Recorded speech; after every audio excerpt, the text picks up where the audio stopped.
வணக்கம். கதை சொல்லும் பட்டாம்பூச்சியில இன்றைய கதை என்னன்னு பாப்போமா? வாங்க பார்க்கலாம்.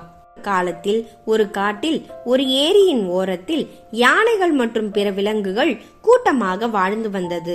அனைத்து விலங்குகளும் தண்ணீர் குடிக்கவும் குளிக்கவும் ஏரிக்கு வந்தன. ஒரு சமயத்தில் பல ஆண்டுகளாக மழை இல்லை. சிறிய குளங்கள், ஏரிகள் அனைத்தும் வெப்பத்தால் வறண்டன. பல விலங்குகள் தாகத்தால் இறக்க ஆரம்பித்தன.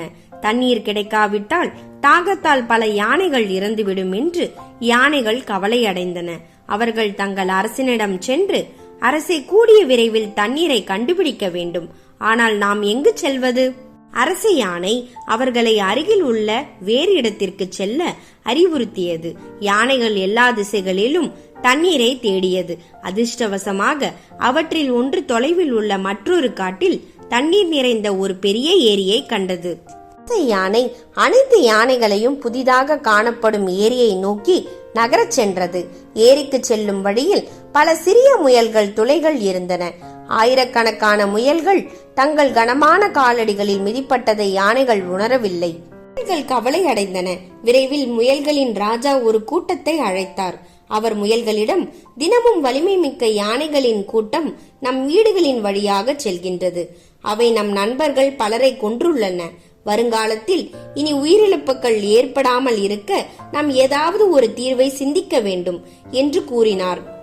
துணிச்சலும் புத்திசாலியுமான ஒரு குட்டி முயல் முன் வந்து, அரசே, உங்கள் தூதராக நீங்கள் ஏன் என்னை அனுப்பக்கூடாது? உறுதியாக இருங்கள். உங்களின் திட்டத்தின்படி நான் நிலைமையை கையாளுவேன் என்றது. குட்டி முயல் அனைத்து யானைகளும் குளிப்பதற்கு கூடியிருந்த ஏரிக்கு கிளம்பியது. ஏரிகளுக்கு செல்லும் வழியில் புத்திசாலித்தனமான முயல் யானைகள் மிக பெரியவை, வலிமையானவை என்று நினைத்து கொண்டே இருந்ததால் அவற்றின் அருகில் செல்வது புத்திசாலித்தனம் அல்ல என்று முடிவு செய்தது. அடைந்ததும் முயல் அதன் அருகில் இருந்த குன்றின் மேல் ஏறிக்கொண்டது. அங்கிருந்த யானை, அரசே, நான் சொல்வதை கேள் என்று கூச்சலிட்டது. யானைகளின் ராஜா சிறிய முயலை நோக்கி திரும்பி, சிறிய உயிரினமே, நீ யார் என்றது. புத்திசாலி முயல் பதிலளித்தது, யானை அரசே, நான் சந்திரன் கடவுளின் தூதர். அவர் தனது செய்தியை உனக்கு தெரிவிக்க என்னை அனுப்பியுள்ளார் என்றது. யானைகளின் ராஜா சந்திரன் கடவுளின் செய்தியை சொல்ல முயலை கேட்டது. அதற்கு முயல், ஐயா, சந்திரனின் கடவுள் இந்த ஏரியை காத்த ஆயிரக்கணக்கான முயல்களை கொன்றதால் சந்திர கடவுள் உங்கள் மீது மிகவும் கோபமாக இருக்கிறார். நீங்கள் உடனடியாக அவருடைய ராஜ்யத்தை விட்டு வெளியேற வேண்டும் என்று அவர் விரும்புகிறார் என்றது. சந்திர கடவுளின் செய்தியை கேட்டு அரசன் யானை பயந்தது. பல முயல்களை கொன்றதற்காக நாங்கள் மிகவும் வருந்துகிறோம். ஆனால் உண்மையில் அது அறியாமையால் செய்யப்பட்டது. இனி முயல்கள் துன்படுத்தப்படாமல் பார்த்து கொள்கிறேன். என்னை மன்னிக்கும்படி சந்திரனிடம் கேளுங்கள் என்றது யானை அரசன். முயல் யானைகளின் ராஜாவிடம் தன்னுடன் வந்து சந்திரன் கடவுளிடம் தனிப்பட்ட முறையில் மன்னிப்பு கேட்கும்படி கூறியது.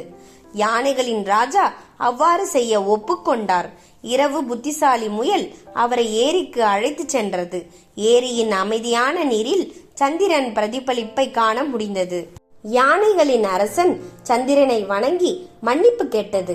கடவுளே, தவறுதலாக இந்த பாவத்தை செய்துவிட்டோம். இந்த முறை எங்களை மன்னியுங்கள்.